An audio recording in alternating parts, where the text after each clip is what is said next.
Degree نہیں ہنر دیجیے۔ ناظرین، یہ ایک ایسا جملہ ہے کہ جس نے انسانی تاریخ کی کایا ہی پلٹ کر رکھ دی۔ کیسے اور کب، آئیے آپ کو بھی بتاتے ہیں۔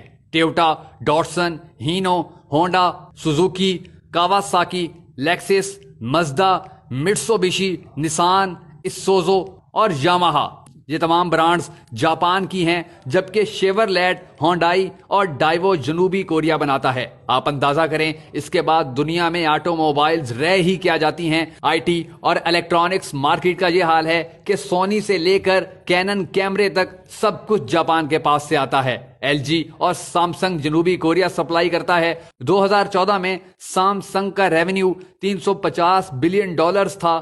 ایسر لیپ ٹاپ تائیوان بنا کر بھیجتا ہے، جبکہ ویتنام جیسا ملک بھی ویتنام ہیلی کاپٹرز کارپوریشن کے نام سے اپنے ہیلی کاپٹرز اور جہاز بنا رہا ہے۔ محض ہوا، دھوپ اور پانی رکھنے والا سنگاپور ساری دنیا کی آنکھوں کو خیرہ کر رہا ہے، اور کیلیفورنیا میں تعمیر ہونے والا ہسپتال بھی چین سے اپنے آلات منگوا رہا ہے۔ خدا کو یاد کرنے کے لیے تسبیح اور جائے نماز تک ہم خدا کو نہ ماننے والوں سے خریدنے پر مجبور ہیں۔ دنیا کے تعلیمی نظاموں میں پہلے نمبر پر فن لینڈ، جبکہ دوسرے نمبر پر جاپان اور تیسرے نمبر پر جنوبی کوریا ہے۔ انہوں نے اپنی نئی نسل کو ڈگریوں کے پیچھے بھگانے کے بجائے انہیں ٹیکنیکل کرنا شروع کر دیا ہے۔ آپ کو سب سے زیادہ ایلیمنٹری سکولز انہی تمام ممالک میں نظر آئیں گے۔ وہ اپنے بچوں کا وقت کلاس رومز میں بورڈز کے سامنے ضائع کرنے کے بجائے حقائق کی دنیا میں لے جاتے ہیں۔ ایک بہت بڑا ووکیشنل انسٹیٹیوٹ اس وقت سنگاپور میں واقع ہے، اور وہاں بچوں کا صرف 20% وقت کلاس میں گزرتا ہے۔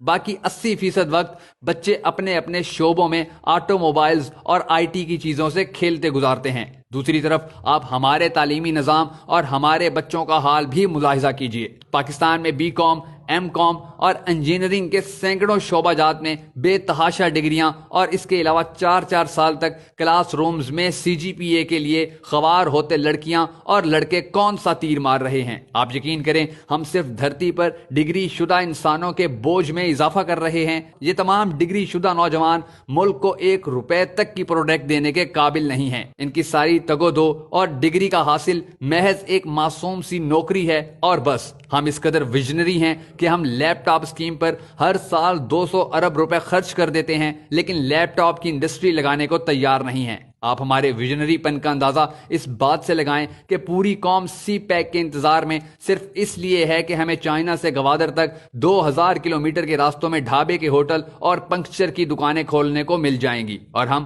ٹول ٹیکس لے کر بل گیٹس بن جائیں گے۔ اوپر سے لے کر نیچے تک کوئی بھی ٹیکنالوجی ٹرانسفر کروانے میں دلچسپی نہیں رکھتا۔ آپ فلپائن کی مثال لے لیں۔ فلپائن نے پورے ملک میں ہوٹل مینجمنٹ اینڈ ہاسپٹیلٹی کے شعبے کو ترقی دی ہے، اپنے نوجوانوں کو ڈپلومہ کورسز کروائے، اور دنیا میں سب سے زیادہ ڈیمانڈ فلپائن کے سیلز مینز اور فیمیل ویٹرز کی ہے۔ حتیٰ کہ ہمارا دشمن بھارت تک ان تمام شعبوں میں بہت آگے جا چکا ہے۔ آئی ٹی انڈسٹری میں سب سے زیادہ نوجوان ساری دنیا میں بھارت سے جاتے ہیں، جبکہ آپ کو دنیا کے تقریباً ہر ملک میں بڑی تعداد میں بھارتی لڑکے اور لڑکیاں سیلز مینز، ویٹرز اور اسی طرح کے دوسرے شعبوں میں کام کرتے نظر آتے ہیں۔ پروفیشنل ہونے کی وجہ سے ان کی تنخواہیں بھی پاکستانیوں کے مقابلے میں 10 گنا زیادہ ہوتی ہیں، اور دوسری طرف لے دے کر ایک مری ہی ہمارے لیے ناسور بن چکا ہے، جہاں کے لوگوں کو سیاحوں کی عزت تک کرنا نہیں آتی۔ چینی کہاوت ہے کہ اگر تم کسی کی مدد کرنا چاہتے ہو تو اس کو مچھلی دینے کے بجائے مچھلی پکڑنا سکھا دو۔ چینیوں کو تو یہ بات سمجھ میں آ چکی ہے، اے کاش کہ ہمیں بھی یہ بات سمجھ آ جائے۔ حضرت علی نے فرمایا تھا کہ ہنرمند آدمی کبھی بھوکا نہیں مرتا۔ خدا را اپنے ملک میں ڈگری زدہ لوگوں کی تعداد بڑھانے کے بجائے ہنرمند پیدا کیجیے۔